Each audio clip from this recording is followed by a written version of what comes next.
तो आगे बढ़ते हैं। पूर्व मंत्री सांसद अनुराग ठाकुर ने कहा कि भारत दुनिया की 5वीं अर्थव्यवस्था बन गया है और आने वाले 3 साल में भारत दुनिया की तीसरी अर्थव्यवस्था बनने जा रहा है। इसमें मध्यम वर्ग का सबसे बड़ा योगदान है। केंद्र की मोदी सरकार ने जो मध्यम वर्ग के लिए किया है वह आज तक कोई भी सरकार नहीं कर पाई है। 12 लाख तक जीरो टैक्स, कोई टैक्स नहीं देना पड़ेगा। यह मोदी सरकार की सबसे बड़ी उपलब्धि है। जबकि यूपीए की सरकार 2012-13 में 2 लाख पर टैक्स लगाती थी और लोगों को काला धन बनाने में मजबूर करते थे। आज दुनिया की बड़ी अर्थव्यवस्थाओं में सबसे तेजी से बढ़ने वाली अर्थव्यवस्था भारत है और अगले 10 वर्षों तक लगातार भारत ही दुनिया की सबसे तेजी से बढ़ने वाली अर्थव्यवस्था रहेगा। दूसरी ओर भारत दुनिया की 5वीं बड़ी अर्थव्यवस्था बन गया। अगले 3 वर्षों में भारत दुनिया की तीसरी बड़ी अर्थव्यवस्था बन जाएगा। इसमें मध्यम वर्ग का एक बहुत बड़ा रोल है और मध्यम वर्ग को जो आज तक कोई सरकार नहीं कर पाई वो मोदी जी ने किया।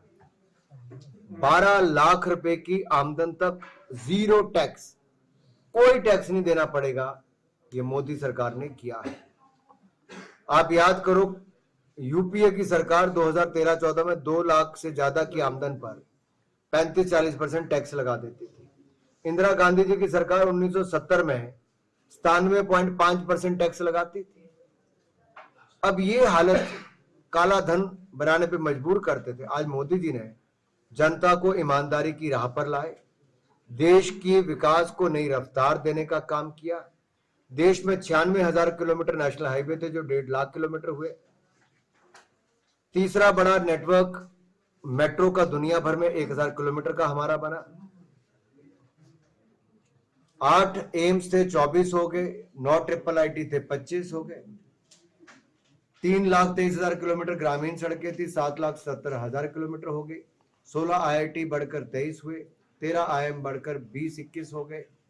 ये अपने आप में दिखाता है कि कैसे नंबर दोगुने तिगुने हुए। एयरपोर्ट भी बढ़कर 74 से 160 हो गए। इसका जीता जागता उदाहरण हिमाचल प्रदेश है, जहां पे बहुत बड़ा लाभ केंद्र सरकार की योजनाओं का हमें मिला। अब 1.5 लाख करोड़ रुपया केंद्र सरकार बगैर ब्याज के 50 साल के लिए देगी, राज्यों को विकास के लिए देगी। इसमें मेरे हिमाचल को भी बड़ी अमाउंट मिलने वाली है। पहले भी 500-500 करोड़ रुपया 2 बार भारत सरकार ने बगैर ब्याज के दिया और अनेकों योजनाएं, सड़क, शिक्षा, स्वास्थ्य, इसके बड़े प्रोजेक्ट हमारे हिमाचल को मिल रहे हैं। जी सर, देखिए, किसानों की आय को बढ़ाने के लिए मोदी सरकार ने लगातार काम किए। 1.5 गुना उनको फसल की कीमत मिले, हमने पहले सुनिश्चित कर लिया, खरीद भी कर रहे हैं। कांग्रेस के मुकाबले हमने 2.5 गुना से ज्यादा खरीद की, 2.5 गुना से ज्यादा पैसे किसानों को